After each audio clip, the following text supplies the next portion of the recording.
Hello and welcome to the Azure Stack HCI Show. Long time ago since we met last time. So Manfred, how are you doing? Hi Sven, fine. I'm looking forward to our show today after this Yeah, long because break. it's a very special one. We are talking about a new way how to license Azure Stack HCI. And I'm really looking forward to that session because some weeks ago I posted on LinkedIn and you did also that there will be a new licensing option for Azure Stack HCI that is brought to you by the hardware vendor. And we received a lot of feedback. And it looks like that a lot of people are looking forward to have this kind of SKU. And today we will go into the details and we will explain how this Azure Stack HCI license will work. So as always, if you have questions, please don't hesitate. Type them into the chat window and we try to answer them immediately.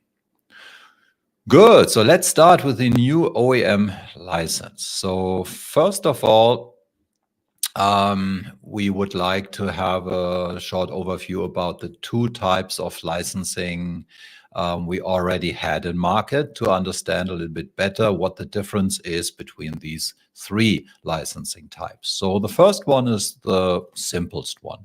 So on this platform architecture, you can see that we have a hardware that has to be validated by the vendor.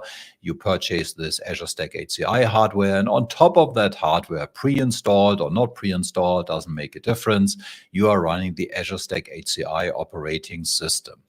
And the first licensing is only about this operating system. You are licensing the operating system that includes storage spaces direct and Hyper-V and software-defined network.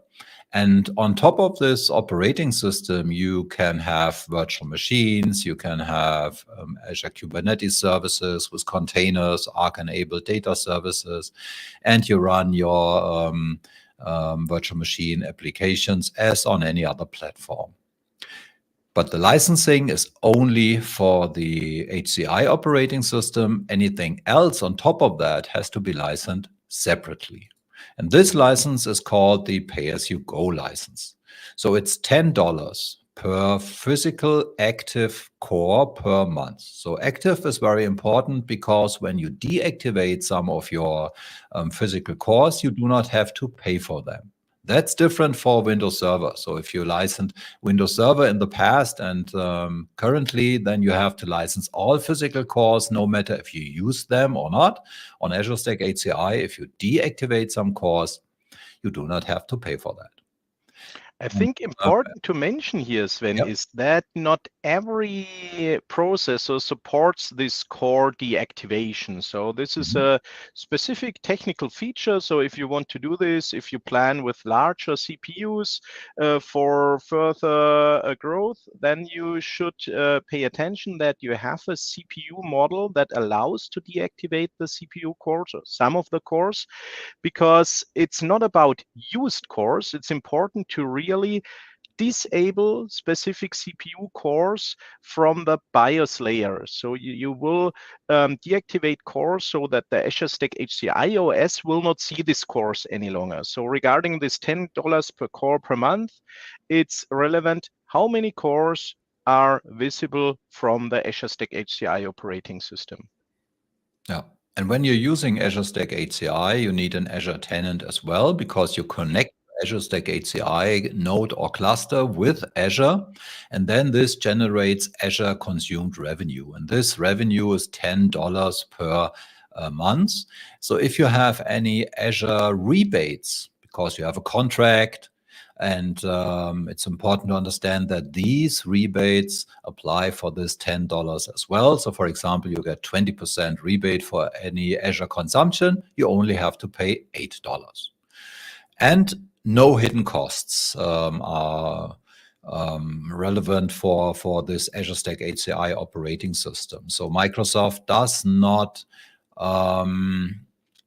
does not charge any traffic or storage usage or anything like that. It's really only the physical processor you use, and this has to be paid by $10 per physical core per month. So the second licensing type is the Azure Hybrid Benefit. I think most of you already have heard about that. That's a very interesting licensing type that includes the Azure Stack HCI operating system and the Windows guest operating system. These arrows are green because it's unlimited. So you have unlimited access to Azure Stack HCI. You have unlimited access to Windows guest operating system. So you can run as many as you want to. So the only limitation is by your hardware, not by the licensing. Then there's a yellow arrow on AKS. Azure Kubernetes Services can be run on that as well, but there's a limitation. We will talk about that in a minute. And you can run Windows Server Azure VMs, and you get a benefit, but there's a limitation as well, and we will cover that in a minute also. So first of all, to understand what Azure Hybrid Benefits is. It's a benefit that makes or that brings benefits from your on-premises infrastructure to your Azure infrastructure or your Azure hybrid infrastructure. Let's say Azure Stack HCI is part of the Azure infrastructure. It's the on-premises part of the Azure hybrid infrastructure, and these benefits bring the Azure hybrid benefits bring benefits to both, to the on-premises part, so your Azure Stack HCI infrastructure, then to the cloud part, so if you're using Azure VMs, and for containers as well. And to get this Azure hybrid benefits, you need Windows Server Data Center Edition plus an active software assurance. There's an alternative. You can have a Windows Server Data Center subscription, for example, through the Cloud Solution Provider program. So a subscription is a license for accessing evergreen versions. So you get all the updates included. And if you have software assurance, it's very similar to that. So these two things give you access to the Azure hybrid benefits. And if you have these types of licensing, then you have the three benefits we already talked about. Let's start with the containers. There was a yellow arrow, and the reason for that is because it's limited. It's limited to the licensed physical cores. So let's take an example. You have a 3-node cluster. Each cluster has 24 cores. So all up, you have 72 cores in this 3-node cluster. If all these 72 cores are licensed by Windows Server Data Center and software assurance, you have access to the Azure hybrid benefit. And now you can use on this licensed cluster Azure Kubernetes Services without getting charged, but only for 72 virtual CPUs. If you use more than these 72 virtual CPUs, you will be charged for the difference between the 72 and the ones you're using. That's why the arrow was yellow. So you have a limited free charged amount of Azure Kubernetes services on this Azure Stack HCI cluster. So usually AKS on HCI is billed monthly by $80 per virtual core per day. So that's a lot of dollars if you use this technology. And if you have Azure, if you have the Azure hybrid benefit, you save a lot of money if AKS is something that's relevant for you. Anything to add, Manfred?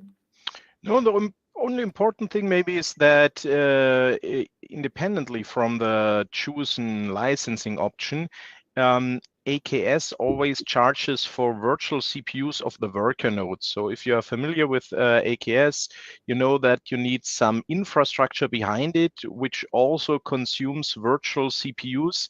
And these virtual CPUs are not charged, only the worker nodes. So the virtual machines that are really executing your containers with the workload inside. Yeah, important note, yeah. And the second benefit is the cloud benefit. So the benefit in Azure. And Yesterday, I checked in the Azure calculator the current pricing, and I changed that slide a little bit. So maybe you have seen that slide before and wonder why the numbers are different. So yesterday, I checked it in Western Europe, and these are the prices. So I choose an 8-core virtual machine on Azure, and you can see there are 2 components of the price. So one is the compute, storage, everything that's the physical machine. You have to pay for $330 per month, and you have to pay for the guest operating system, so Windows Server. It's around about $270 per month. So all up, you pay $600 for your virtual machine. And you have the option to activate the Azure Hybrid Benefit.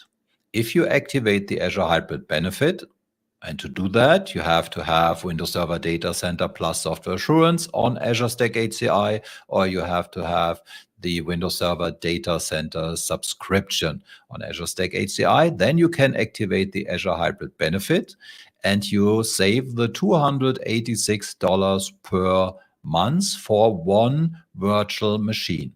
And this virtual machine has 8 cores.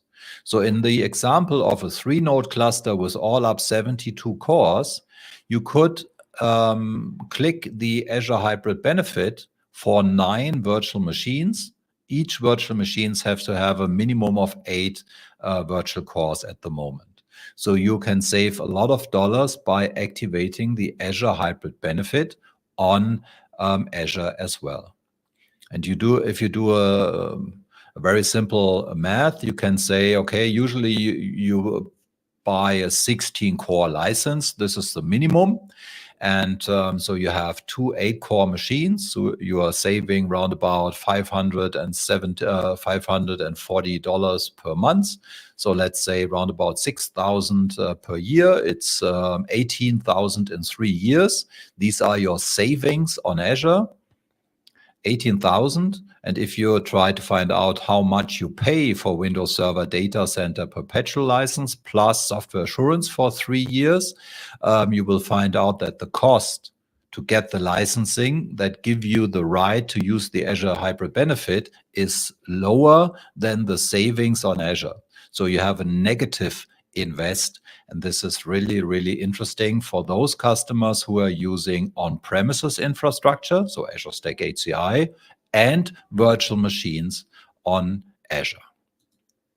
And there's a third part of the Azure Hybrid Benefits, and this is the on-premises part. And this on-premises part has 2 components. So one is the usage for Windows Server in the guest operating system, and the other is the usage for Azure Stack HCI. So let's start with the Azure Stack HCI. Following the license terms, you have the right to use the guest operating system that is brought to you by the data center license on Azure Stack HCI, or you can exchange these license cores to the Azure Hybrid Benefit on Azure Stack HCI to get Azure Stack HCI for free. It's an or. You can do one or the other.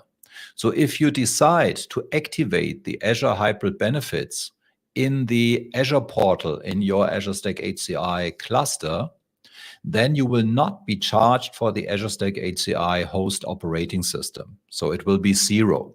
And at that moment, you are losing the right to use the guest operating system that has been licensed by the Windows Server Data Center.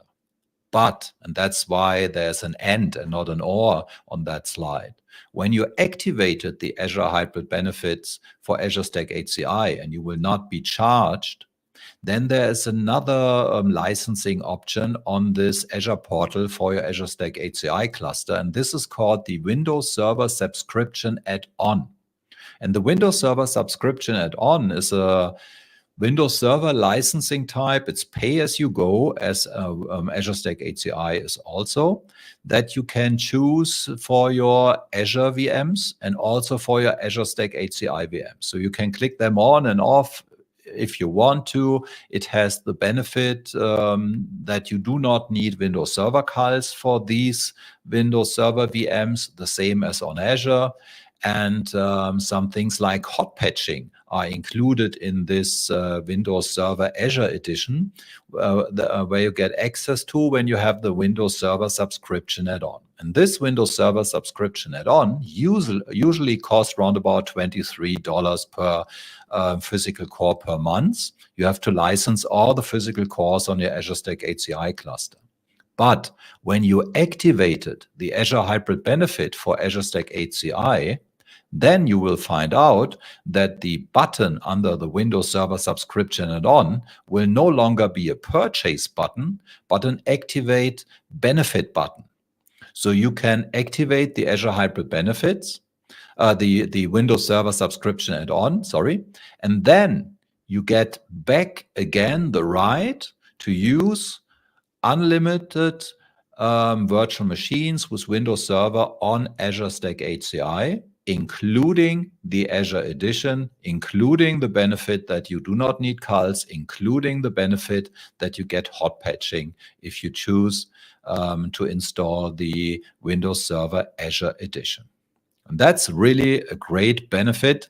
So you have Azure Stack HCI for free. You have AKS for free for the amount of physical cores you licensed on Azure Stack HCI. You have the option to use Windows Server VMs and not to pay for the guest operating system. And you have unlimited rights to run Windows Server in the guest operating systems on Azure Stack HCI at the same time, including the benefits that are brought to you by the Windows Server subscription and all. So a lot of benefits, Manfred, isn't it? Yeah, absolutely, absolutely. And the interesting thing is the technique behind it, because when we start using virtual machines, it's always important to think about how the activation works. And if we use Hyper-V natively in the Data Center Edition, we know there's a feature that's called automatic virtual machine activation that activates VMs. On other hypervisors, this is sometimes a challenge, the activation, not the licensing. There we have different options, but the activation. And in Azure Stack HCI, we have a special service, and it's called attestation service that does the activation. And so we don't have to care about this when we have the Windows Server subscription activated. So what Sven described from the licensing part, if you activate this option, you don't have to care about your machines with the activation. There was an issue with this activation component in the last weeks, but this is fixed now. So if you have seen on your Azure Stack HCI cluster that your virtual machine might not have been activated, then it should work now with the latest updates. The important thing is that the idea is that we don't have to deal with any activation mechanisms, because this is done based on the infrastructure that exists with Azure Stack HCI. Exactly. So let's switch now to the new Azure Stack HCI OEM license. You can find the first documentation on learn.microsoft. So at the moment it's called preview. I don't know why it's preview, because the license is available very soon. So this month, the hardware vendors will offer you that license. The only hardware vendors that are eligible to do that at the moment are HPE, Dell, and Lenovo. And all these will bring the license to you in August. So if you want to know exactly what the pricing is, when it will be available, maybe not all the certified hardwares will have it available from day one. So for all the details, please reach out to your hardware vendor and they can answer you that question. After my vacation, so in September, I agreed with all the 3 hardware vendors to have an Azure Stack HCI OEM license session that is specific for this hardware vendor. So in these sessions, we will talk a little bit about the price structure, and we will talk about the process, how to buy this license. Today, we will do it a little bit independent from the OEM, how it works in general. But in these sessions, we will go into the details. We will have screenshots or live demos in the ordering process. So that's a little bit more in detail. Okay, so again, we will have a look at our platform architecture, and we can see that the new license brings you Azure Stack HCI with the green arrow, so unlimited. It brings you Azure Kubernetes services, same as the Azure Hybrid Benefit, but now we have a green arrow. So what does this mean? We will talk about that soon. And we will bring you Windows Server Guest Operating System. This arrow is yellow. Why? We will talk about that in a minute as well.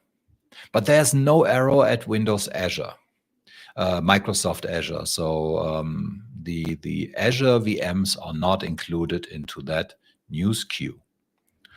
Okay, so here you can see what is included in the Azure Stack HCI OEM license. You have Azure Stack HCI, $0, no charging over from month to month. It's a prepaid license. So the OEM license is a prepaid one. You pay once, and then you get Azure Stack HCI for free. For how long? We will talk about that a little bit later. Azure Kubernetes service is included as well. And the good thing is that it's unlimited. So no matter how many physical cores you license with the Azure Stack HCI OEM license, you have unlimited virtual CPUs for Azure Kubernetes services. So it's a benefit of the OEM license compared to the Azure Hybrid Benefit that is limited to the physical cores. Now the reason why the arrow was yellow on the Windows Server Guest Operating System part, because the Azure Stack HCI OEM license has a version. So the release version will be 2022.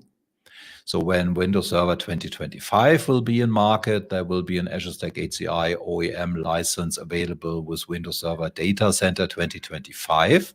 But when you buy this license is always limited to the version you bought plus older version. So you have downgrade rights as always with Windows Server, but you do not have upgrade rights because software assurance is not included in the Azure Stack HCI OEM license.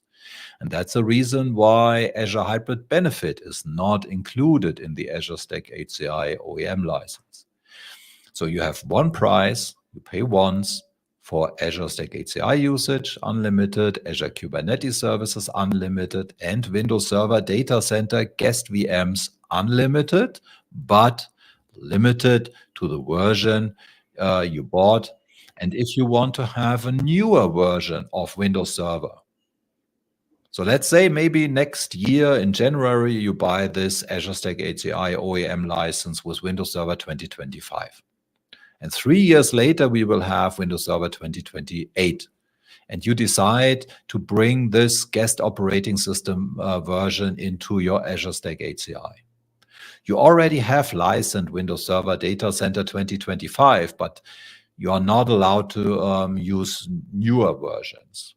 So now you have the option to license your Azure Stack HCI cluster with Windows Server Data Center 2025. Then you can use the latest version, 28. You can use the latest version of Windows Server Data Center. And this is not impacting your Azure Stack HCI OEM license. So you still get access to Azure Stack HCI for free. You still get access to Azure Kubernetes services for free. And you upgraded your physical cluster with the latest version of Windows Server 2028. That's very similar with any other platform or any other license type. There will be no upgrade license from the Azure Stack HCI OEM license channel. So you will not have the opportunity to go to the OEM and say, I have the Azure Stack HCI OEM license, and now I want to have the right to use Windows Server 2028.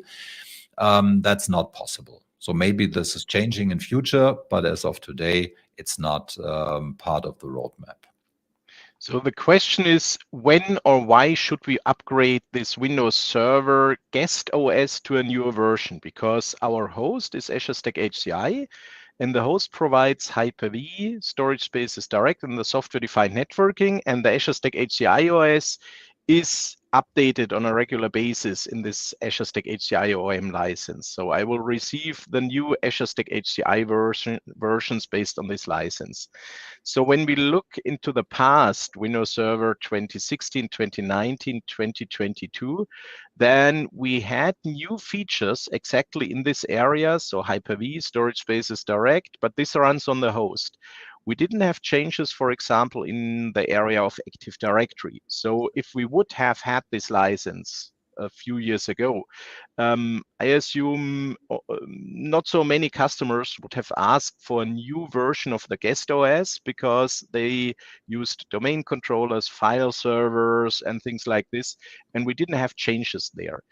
With Windows Server 2025, we have also changes in Active Directory, so we have a new version there, so there are reasons to also upgrade the virtual machines to a newer version. But as you mentioned, there will be a Azure Stack HCI OEM license in the future that includes Windows Server 2025 usage rights. And I'm wondering if there will be many customers that are already then on this newer guest OS version that then will upgrade to the next version of Windows Server. So we don't know what the features of this next version of Windows Server after Windows Server 2025 will be. But my expectation is that these new things in Active Directory are now in the version 2025 and will stay there for the next versions, because there's no reason to do a huge upgrade there again. I don't really know it, but I assume that we will have in the next versions again the situation that we have the major new features for the Windows Server OS in the areas of Hyper-V and storage spaces direct, storage, and software-defined networking. And this is often not relevant for the guest OS. Yeah, I see one use case where this could be relevant. So what I did not mention so far, but I will do it now, is that the OEM license is a prepaid license and it's valid for the lifetime of the hardware.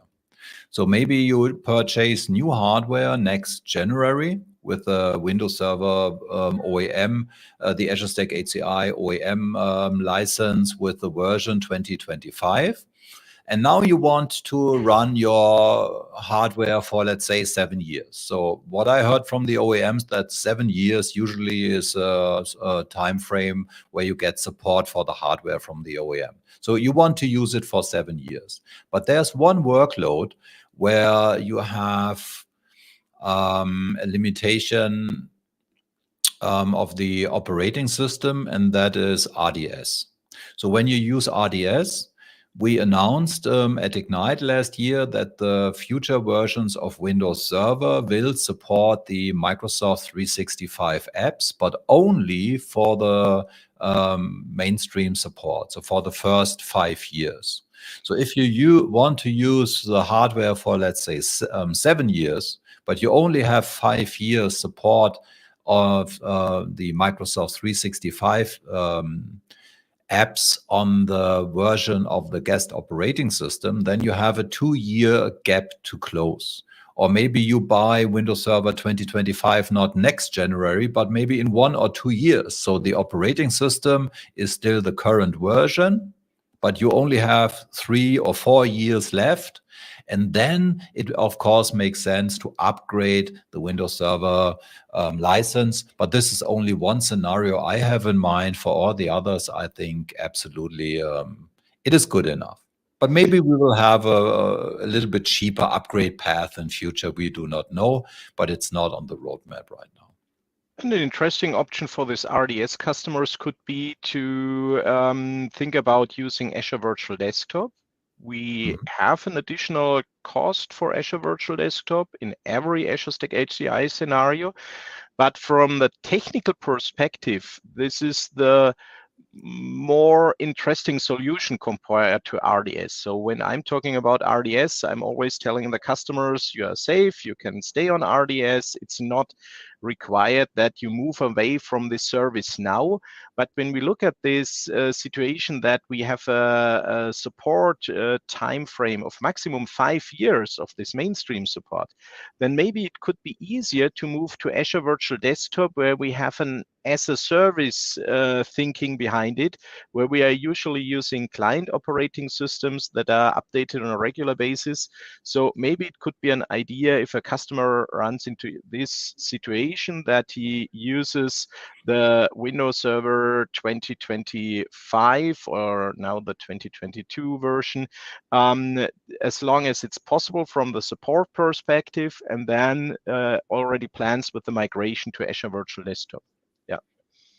So we have one comment about the mainstream support for 2022. That's absolutely right. This mainstream support is ending in some years, so only 2 years usage of the RDS benefit. But yeah, I don't think that so many customers will buy the Azure Stack HCI OEM license in the version 2022. As we all know that 2025 will be available soon. But the comment is absolutely correct. The 2022 has limited mainstream support, absolutely. Okay, let's go a little bit more into the details of the new OEM license.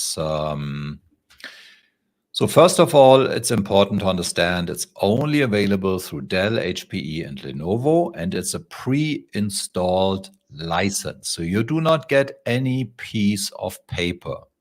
The license is part of the BIOS. It will be included during the production of the hardware, and the license will be automatically activated in Azure. So at the moment when you connect your node with Azure, Azure realizes that this license is included in the hardware, and the benefits will be activated automatically. A little bit later, I will show you how this looks on the Azure portal. And so it's a pre-installed license, no piece of paper. And that makes it very simple for a lot of customers. So let's think about retail customers with hundreds of stores. When they use this new license, they do not have to care about piece of paper or things like that. They do not have to match licenses with physical servers. It could be very tough to do that. If the license is included in the hardware, they do not have to care about that. That's it. So we have one more question. Are there plans to include other OEMs? Well, it depends. There are some limitations. How many revenue, how many units of Azure Stack HCI the OEM has to sell, how much revenue they guarantee to make with this new SKU and so on. And the barriers is very high at the moment. I think at the moment it makes sense to do a kind of test of the new license type with the 3 most relevant OEMs we have worldwide perspective in the market. And I think if this SKU is super successful, then we will extend it. And then there's one more question from Carl. What about the hardware binding in the EU? Does this? Yeah, very good question. This was my question as well. The situation here is that you do not have a license. There is no piece of paper. There's no license you get. There's nothing you can unbundle from the hardware. There's no way to do that. And this is the reason why customers may have the right to unbundle licenses, but as the license is fixed to the hardware and it's impossible to unbundle this. So that's what our legal colleagues, of course, checked before we brought that license to market. So there's no way to unbundle it. Yeah, so and the reason, but it's not working. Yeah, and the reason for this situation in the EU is that the law says that if a software can be sold or was sold independently from the hardware at the beginning, then the customer has to be allowed to unbundle it afterwards. So we have a situation like this with the reseller option kit and the system builder license, the channel OEM and so on. But this license is pre-installed. And as far as I know, today we already have the situation, if we have pre-installed software from any vendor, then this is not against the EU laws. So if it's factory pre-installed on a specific system and bound to this system, then this is fine that this hardware, the software is only allowed to be used on this specific hardware. Well, in the scenario of DOEM, so Windows Client or Windows Server, Manfred, it's pre-installed as well. But okay, you have a license that is attached to that to that hardware. And in the EU, it's allowed to unbundle this license from the hardware and to reuse it. But for this license, it's different because this license is not an attached license. It's an included license into the hardware. It's bundled with the hardware from the beginning. It's absolutely impossible to unattach it. But we will see if there will be anyone who has some complaints about that, but we will see. So there's one more question from Carl. Upgrading the VM OS version also is about staying in mainstream support after release as we talk, and we have not or do we require SA?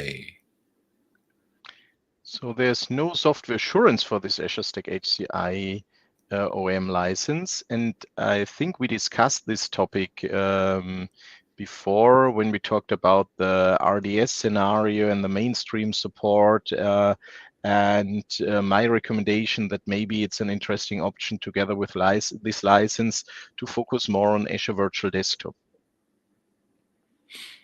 Yeah. But that's an interesting question about the SA. So this is something I do not have an answer for because the new SKU includes Windows Server Data Center. So maybe you are allowed to attach a software assurance for Windows Server Data Center 2022, 2025. And this is an eligible base license. This is something I have to find out. I guess yes, because why not? It's a license for Windows Server.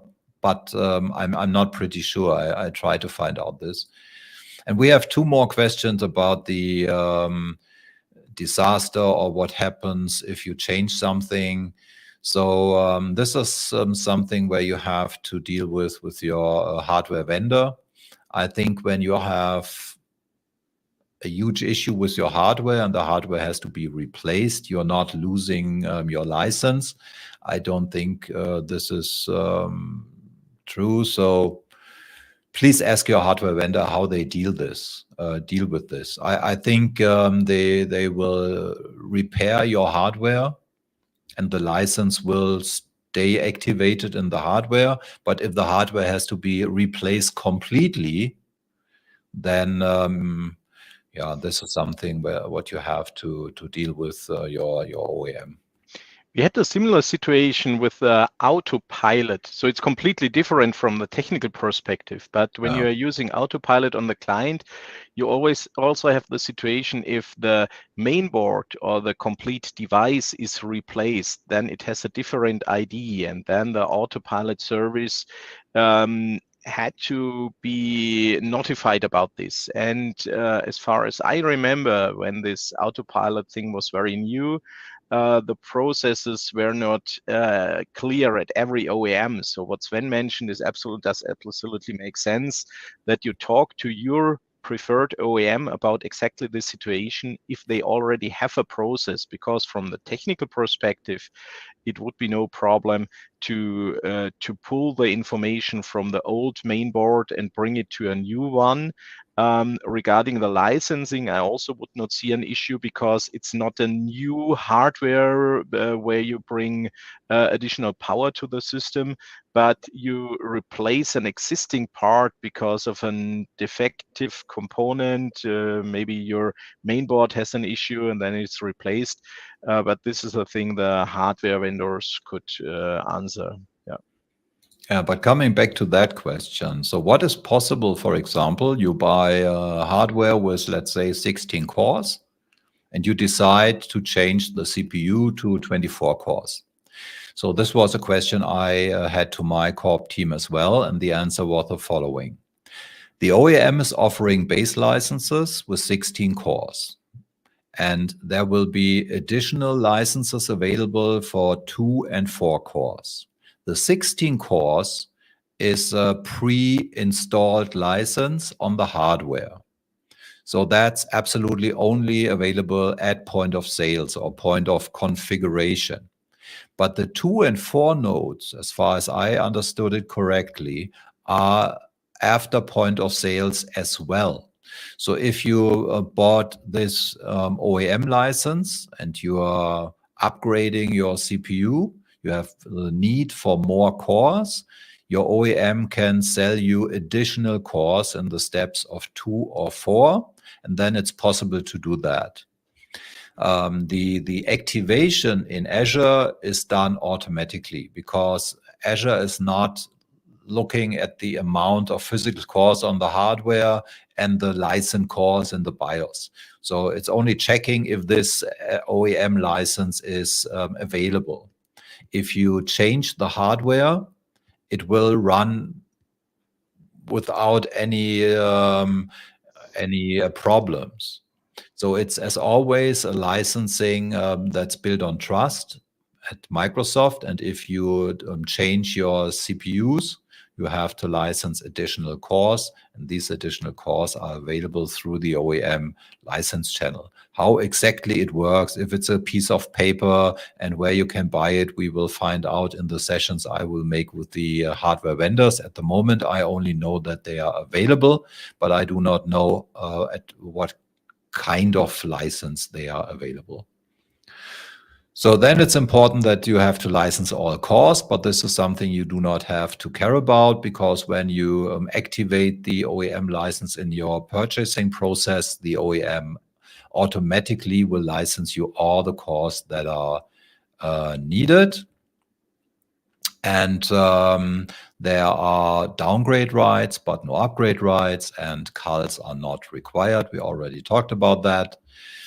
It does not include reassignment rights or any transfer rights. So when you have Azure Hybrid Benefits, for example, or Windows Server in the EU, you can use the license on other hardware. This is absolutely not including any reassignment rights.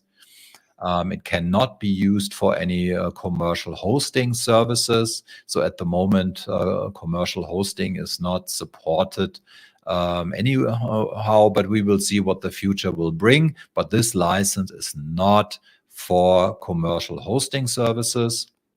And Windows Server license version specific, we talked about that. Mixed nodes are not supported. We will have some slides for that later.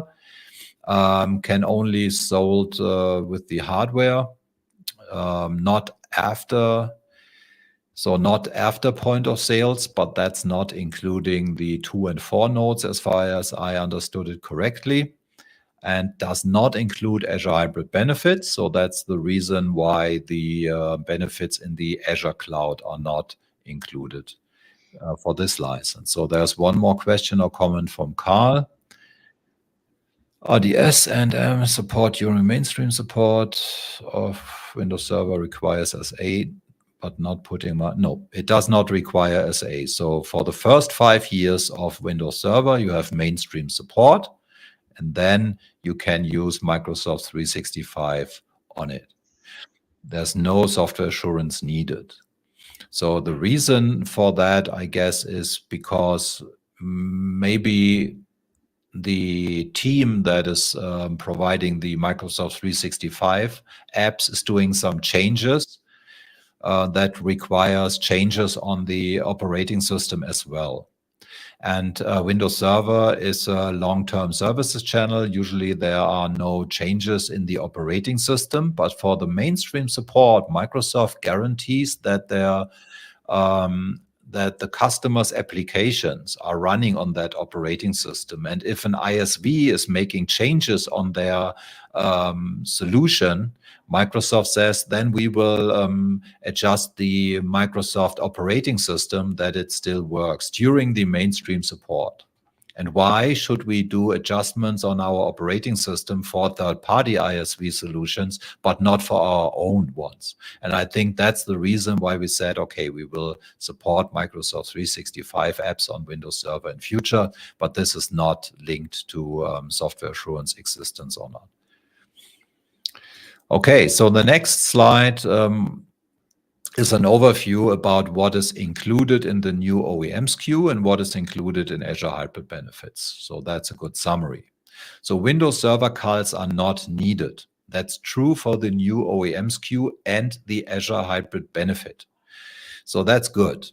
The reason for that is that the Windows Server subscription add-on is activated automatically when you use the new OEM SKU. We will have a screenshot a little bit later, but technically you have access to the Windows Server subscription add-on, and that includes the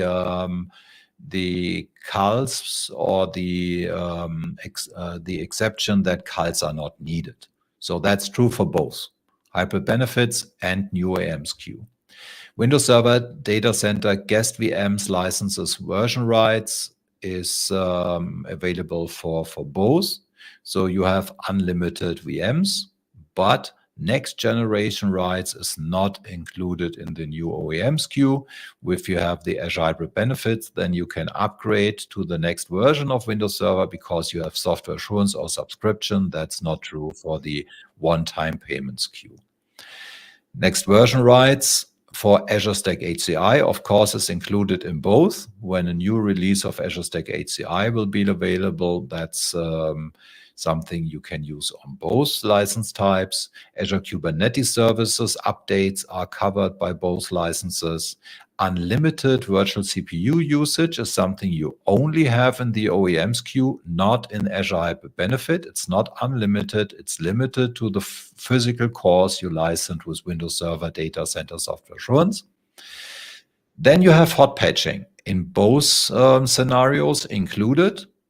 To use hot patching, you need the Windows Server Azure Edition, and this edition is available for the OEM SKU as well. As I mentioned, the Windows Server subscription add-on is activated automatically from the technical perspective, though you are allowed to install the Azure Edition, and then you have hot patching included.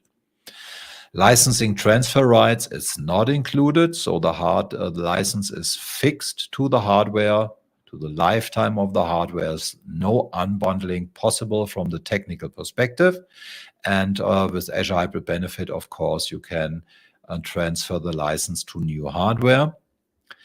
Qualify for Azure Hybrid Benefits for Azure VMs, not included in the OEM SKU, but in the Azure Hybrid Benefits. So for those customers who have a huge amount of virtual machines on Azure with Windows Server, the Azure Hybrid Benefit is a perfect match because you save a lot of dollars. For those who do not have Azure VMs on Azure or covered their Azure Hybrid Benefits by other licenses and need additional licenses for Azure Stack HCI, for example, in the Edge, and no additional VMs are available on Azure, this new SKU could be very relevant because Azure VM benefits are no longer needed.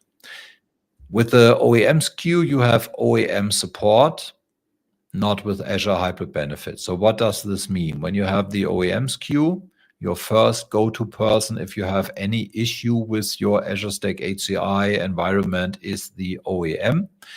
level 1 support, and then we have level 2 support. It depends on what the issue is. If it's an issue that is more related to the hardware, then the OEM will cover this support.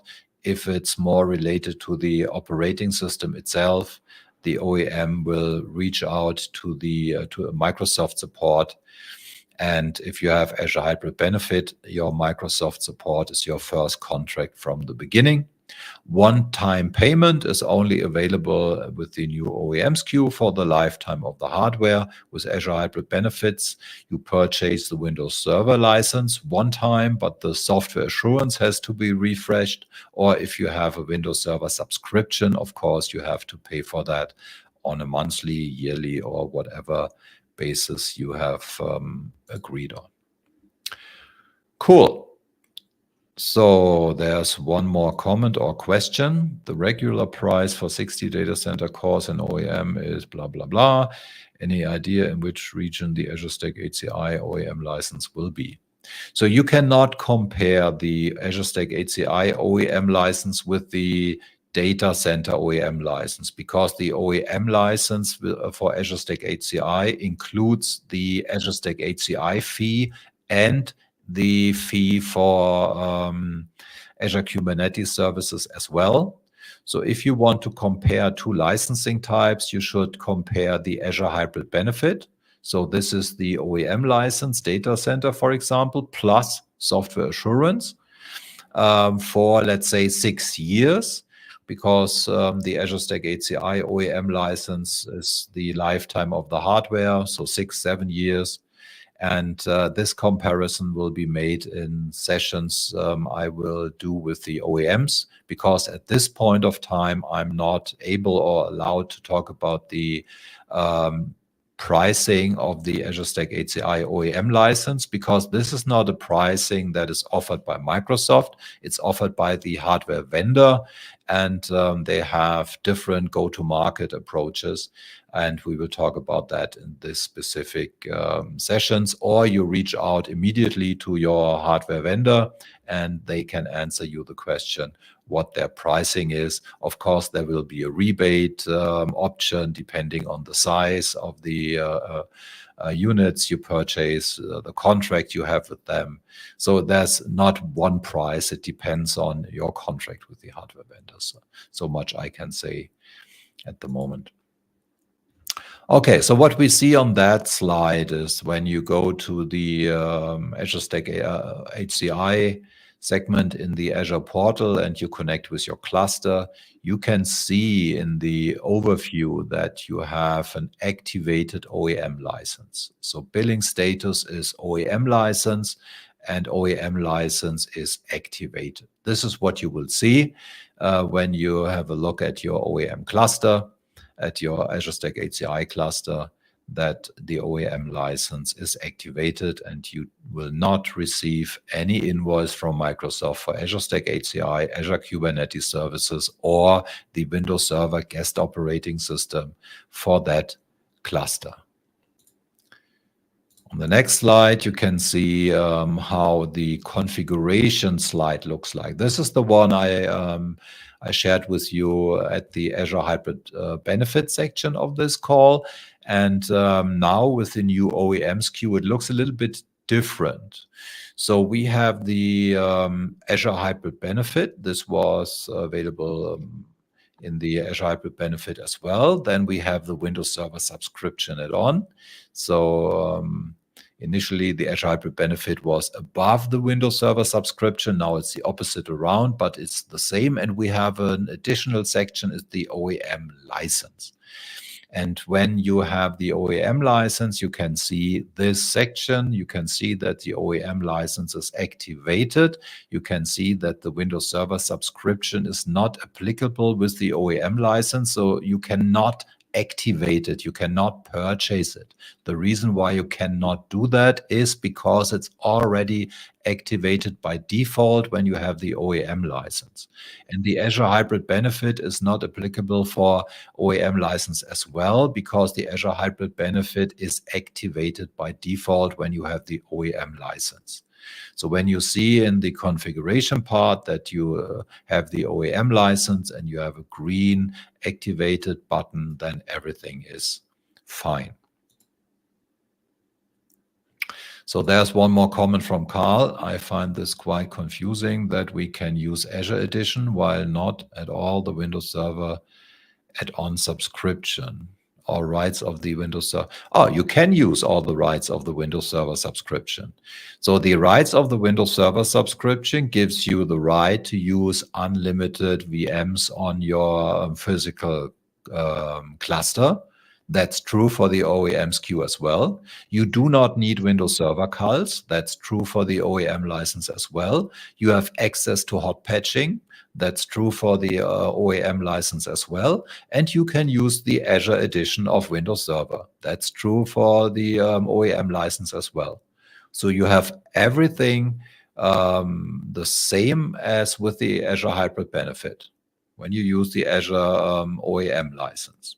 That's absolutely the same. The only thing you are not allowed to do is to run virtual machines on Azure and do not pay for the guest operating the system, but this has nothing to do with the Windows Server add-on subscription. And you are not allowed to use the latest version of Windows Server because the Windows Server subscription add-on, yeah, that's an interesting detail, because when you have the Windows Server subscription add-on and you pay for that, or you have the Azure Hybrid Benefit activated, then you have software assurance or a subscription as a base license. And the Windows Server subscription add-on gives you always the right to use the latest version of Windows Server because you paid for that. With the OEM license, you do not have pay for that, and that's why you do not have the right to install the latest version. This is the only difference between Azure Hybrid Benefit and the OEM license, that you are not allowed from licensing perspective to do that. So what you are allowed to do with the OEM license is to install the Azure Edition, but only in the version of the license you have with your OEM license. So when you buy the Windows Server Azure Stack HCI OEM license in the version 25, for example, then you can use the Azure edition in the version 25. And when there will be an Azure edition in the version 28, you are not allowed to use that. So from the technical perspective, you are able to do that, but as so often we say that only because it's technically possible, you are not allowed to do that. And that's true for the OEM license. If you have Azure Hybrid Benefit, then you are allowed to install the latest version. But that's coming because you have the software assurance or the Windows Server subscription as a base license for your hardware. And that's where the difference comes from. So we only have some more minutes. I think we will need some more today than usually, but not so many. Let's have a look at my two last slides. So one is the mixed node scenario. That's super important. Mixed node scenario is not supported. So when you have a cluster, let's say 3 nodes, and you purchase 2 of those nodes with the OEM license, and 1 node without the OEM license, and you are licensing the 3rd node with Azure Hybrid Benefit, for example, this is not supported. So all the nodes in the cluster have to be licensed by the OEM license. Anything else is not supported. And what happens if you're doing it in a different non-supported way? It depends on what your first node is.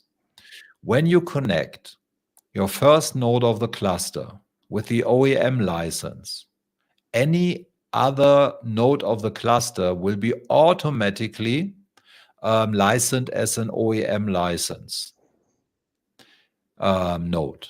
If the first node of your new cluster will be activated through Azure, through the Azure subscription, or Azure Hybrid Benefit, or anything like that, all additional nodes that will be added to that cluster will have the same type of licenses. So if you, for example, decide to have a 1 node, solution and you want to use pay-as-you-go, for example, $10 per physical core per month, and you add additional nodes to this cluster, and this additional node include the OEM license, you will be charged for the additional nodes because the first node has not activated the OEM license. So that's why multi or mixed node scenarios are not supported. So please take care that if you use the OEM license, you purchase all the nodes with the OEM license and you activate only OEM licenses nodes in your Azure portal and connect them to a cluster and nothing like that. Okay, so now we have already talked about the support. Segmentation, target customers, this is really my last slide. So we do not have a lot of time today to talk about the target group for that SKU. But what we can say is, if the customer has already access to Azure Hybrid benefits, so software assurance or CSP subscription, for example, this licensing brings a lot of benefit, especially for those who have Azure VMs as well. So this is not really the target group of the OEM license. But if the customer says, I want to have a perpetual license that is prepaid, that is orderable through the process of the hardware, I do not want to care separately about licensing. I want to have this as a kind of complete service through the OEM, from the hardware to the license. Then the new OEM SKU is the perfect fit for you. At the end, it's a question about pricing. This is what you have to negotiate with your OEM. What is your pricing for the OEM SKU? What will be the alternative to use Windows Server Data Center plus software assurance? But from the purchasing process, the new OEM SKU is the simplest one. You do not have to care about any licenses. You do not have to keep any licenses because there's no piece of paper, nothing you have to care about. So super simple. And I think we will have a lot of discussions about the new OEM and target group in future. But for now, this is all I can share. This is all I know so far. So let's close this session and let's highlight our next show. The Azure Stack HCI Show will be back in September. So now we have holidays. And next show will be September 13th. I think this will be a super technical show and 95% covered by Manfred. Today I had a little bit more speak time as usual. Hopefully it was not too boring for you, Manfred. No, the licensing topic is very important, and as we have seen many questions. Yeah, today we had a lot of questions, and of course we have the opportunity to answer questions through other communication portals we are offering. So one thing I would like to highlight is my website, where I bring all relevant documents and links about Azure Stack HCI to you. Is Sven Langenfeld-techtalk.com, and I will add the OEM SKU documents very shortly on that website as well. But on top of that, we have the Azure Stack HCI Tech Talk LinkedIn channel. And this is a channel where you can raise questions, where you can post some relevant things, and where Manfred, I, and other MVPs are posting relevant things. So if you want to stay up to date, please follow us on LinkedIn, Azure Stack HCI Tech Talk, and then you will not miss anything. Then on top of the Azure Stack HCI show, or additional to that, we have the hybrid show, a show that is provided by Manfred and Eric, our two MVPs. And it's usually every second Friday, same Fridays as the Azure Stack HCI show. This morning there was the hybrid show, and the next one will be I think, after your vacation, Manfred, correct? No, we have the next hybrid show in 2 weeks, In because 2 I have a weeks. short break Perfect. in my vacation. So it's in 2 weeks at 10 a.m. we have hybrid show, yes. So you do not need to wait so long to see Manfred and Eric again. And then there's the on-prem show with the MVP Carsten Rachweiler and Manfred Helber. So next show will be available very soon, but not decided yet. And there is an Azure Arc show. Azure Arc is one of my favorite products at Microsoft Infrastructure, and this is held by my colleague Alexander Orta and Manfred. The next session will be September 16th, 11 a.m., and there will be a lot of Azure Arc news. So the agenda will be shared soon. And if you want to stay up to date, we recommend to book the Windows Business Solution Club calendar. If you want to know how to do that, go to that website, manfredhelber.de/calendar, and you will find a short explanation how to add this calendar to your calendar, and then you do not miss anything in future, or you are able to get the Windows Business Solution Club newsletter. Then you have to go to manfredhelber.de/newsletter, and then you get a newsletter from Manfred once or twice a week with all the cool things Manfred and others are doing. So that's what we have for you today. So we have some more comments or questions. Thank you, Klaus, for this feedback. And thanks a lot. See you in September, hopefully with 25 GA. Well, I think it's not September, but maybe October. So we will see. But it's absolutely coming soon. One more comment from Konstantin. Nice vacation. Thanks a lot. Perfect. Was good to have you in our call today. I say bye-bye, and I wish you a very nice vacation and summer time off. Same for you, Manfred. And now let's go into the weekend. Yeah. See you soon. Bye. Bye.